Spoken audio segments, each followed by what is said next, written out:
What if I told you that one of Canada's most ambitious infrastructure projects could shape the future of energy in North America while also putting the environment at risk? Canada's energy corridor has been pitched as a groundbreaking plan that could fuel the nation's economic growth for generations. But there's a catch.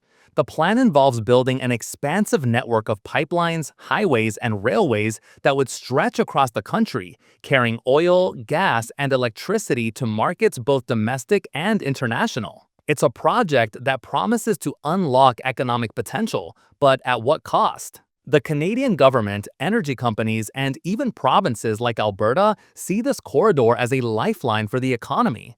But environmentalists, Indigenous leaders, and a growing number of Canadians are warning that the true cost could be far steeper than anyone realizes. What's the real story behind Canada's energy corridor, and why does it feel like the stakes are higher than ever before? It's easy to look at a map of this proposed corridor and imagine a highway of prosperity, connecting resource-rich regions in the west with major urban centers in the east, and exporting resources to the global market. But this isn't just a blueprint for a road or a pipeline. It's a vision for Canada's future energy landscape, a future that's already facing increasing pressure from climate change, shifting global energy demands, and growing concerns about sustainability. Here's the catch. This isn't just about transporting oil and gas, it's about the very future of Canada's relationship with its natural resources and with the environment. On one hand, proponents argue that the energy corridor is vital for Canada's energy future.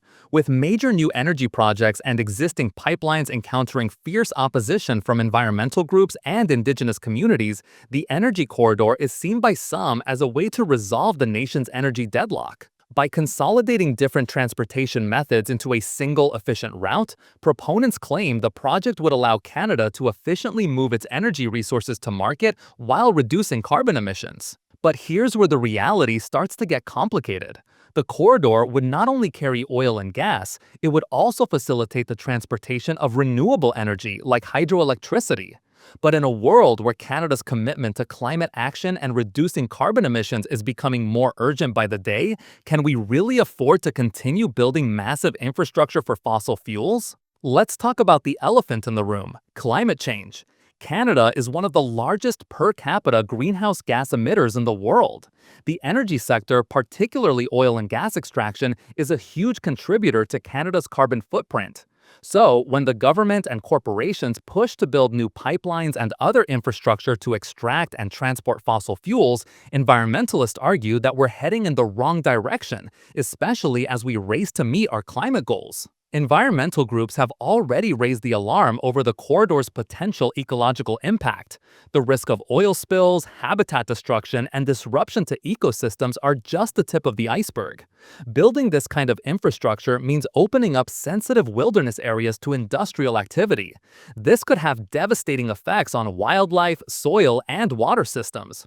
The proposed corridor also cuts through Indigenous territories, raising serious questions about land rights and consultation with Indigenous communities. And let's not forget the long-term environmental consequences. Once these pipelines are built, they're not easily dismantled.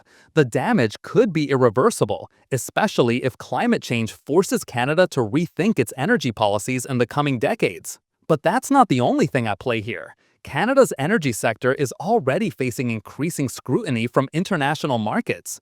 With the global shift towards clean energy, Canada's heavy reliance on oil sands and other fossil fuels is under increasing pressure. The energy corridor might provide short-term economic benefits, but will it stand the test of time as more and more nations focus on decarbonizing their energy systems? The need for the corridor is most evident in the growing demand for energy exports. As global energy consumption increases, particularly in emerging economies like India and China, Canada wants to be positioned as a major supplier. But that ambition comes at a price. Many Canadians feel that we are sacrificing the health of our planet in order to feed an ever-growing demand for fossil fuels. Then there's the matter of energy sovereignty. Canada has been battling with the US over energy resources for years. A well-connected, efficient energy corridor could give Canada the leverage it needs to strengthen its energy independence and reduce its reliance on foreign energy imports.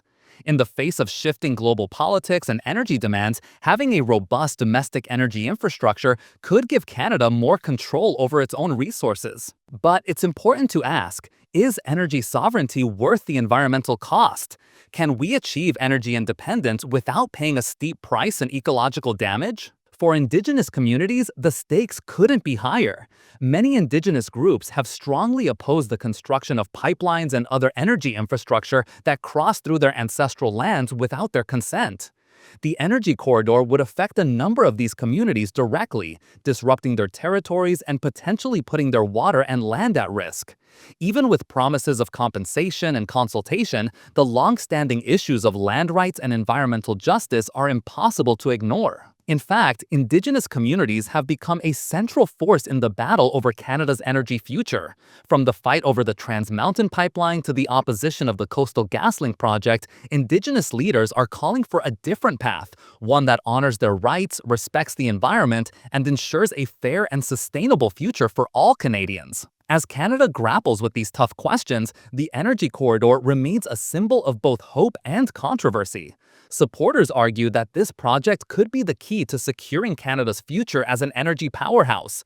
Opponents, however, believe that this infrastructure would lock the country into a dangerous dependence on fossil fuels, hampering progress in the fight against climate change. The reality is that Canada stands at a crossroads.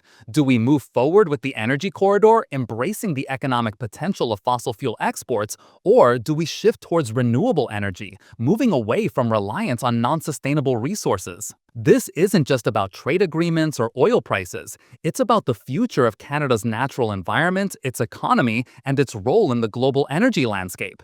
The decisions we make today will echo through future generations, shaping the kind of country we leave behind. So, what do you think? Is Canada's energy corridor a bold move that will secure our future, or is it an environmental gamble that could cost us everything?